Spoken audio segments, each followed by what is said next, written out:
সংসদ সদস্য ব্যারিস্টার সৈয়দ সাইদুল হক সুমন গতকালকে রাতে শেরেবাংলা নগর থানায় একটি জিডি করেছেন এবং জিডিতে তিনি উল্লেখ করেছেন 4 থেকে 5 জন এর একটি গ্রুপ তাকে হত্যার চেষ্টা করছে। সেই জিডিটির করার পরে আজকে সকালে আমরা সুপ্রিম কোর্টে ব্যারিস্টার সাইদুল হক সুমনকে পেয়েছি। আমরা সুমনের কাছেই জানতে চাই যে তিনি আসলে কিভাবে জানলেন যে কারা তাকে হত্যার পরিকল্পনা করছে, একটু যদি বলতেন। আমি দেখেন, অনেকবার তো পাবলিক অনেকেই আমাকে থ্রেটের কথা বলেছেন, এগুলো আমি আমলে নেই নেই।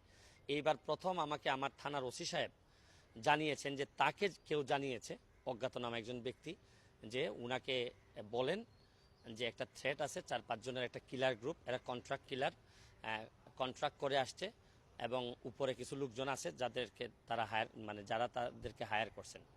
তো যেহেতু ওসি সাহেব আমার জানাইছে এবং ওই লোকের সাথে আমার ওসি সাহেবের ফোন দিয়ে কথাও বলাই দিছে, তো এই লোকটা সিলেটি